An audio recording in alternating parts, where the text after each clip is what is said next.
There was once a woman, nameless to the world, but known deeply by God. She lived in the small town of Sychar, in the land of Samaria. Every day she carried an empty jar, and a heart even emptier. Her story begins with rejection, but it ends with redemption. She was known by her past, 5 failed marriages, broken promises, and a reputation that followed her like a shadow. The other women would whisper, the men would stare, and she learned to avoid them all. That's why she came to the well at noon, when the sun burned hottest and the world was silent. No one would be there to judge her. At least, that's what she thought. But that day she wasn't alone. A man sat at the well, dusty from travel, yet radiant with peace. He looked at her and said, "Give me a drink." She froze. This was no ordinary traveler. He was a Jew, and Jews never spoke to Samaritans, especially not to women like her. "You are a Jew and I am a Samaritan woman," she said. "How can you ask me for a drink?" Then, with a calm voice that carried eternal truth, he replied, "If you knew the gift of God and who it is that asks you for a drink, you would have asked him, and he would have given you living water." She was puzzled. She looked at the well, deep and ancient, and said, "Sir, you have nothing to draw with, and the well is deep. Where can you get this living water?" Jesus smiled softly and said, "Everyone who drinks this water will be thirsty again. But whoever drinks the water I give them will never thirst. Indeed, it will become in them a spring of water welling up to eternal life." She didn't fully understand, but her heart stirred. Her soul, long dry and weary, began to thirst for something new.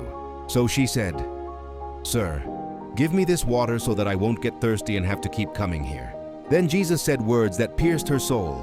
"Go, call your husband, and come back." She looked down, the weight of shame pressed on her chest. "I have no husband," she whispered.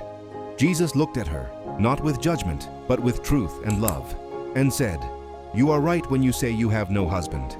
The fact is, you have had 5 husbands, and the man you now have is not your husband. What you have said is true." Her eyes filled with tears. How could he know?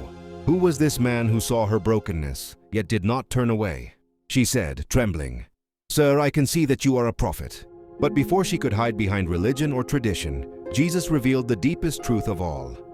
A time is coming, and has now come, when true worshipers will worship the Father in spirit and in truth, for they are the kind of worshipers the Father seeks.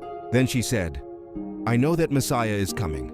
When he comes, he will explain everything to us." And Jesus said, "I, the one speaking to you, I am he." In that moment, her past no longer defined her. Her shame turned into purpose. Her emptiness overflowed with living water. She dropped her water jar, leaving behind her old life, and ran back to the town she once hid from. "Come and see a man who told me everything I ever did," she cried. Could this be the Christ? The people who once rejected her now listened. Because of her testimony, many in that town believed in Jesus. The woman who was once avoided became an evangelist. The sinner became a messenger. The outcast became a vessel of living water. This is the story of grace that finds us even when we're running away. No matter your past, no matter your pain, Jesus still waits by the well. He doesn't see your shame. He sees your story waiting to be redeemed. You are never too far gone for God's love. When others reject you, God receives you. When others forget you, God remembers you.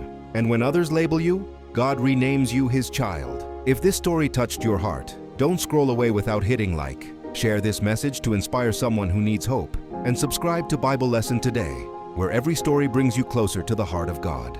Bible Lesson Today, bringing the Word to life.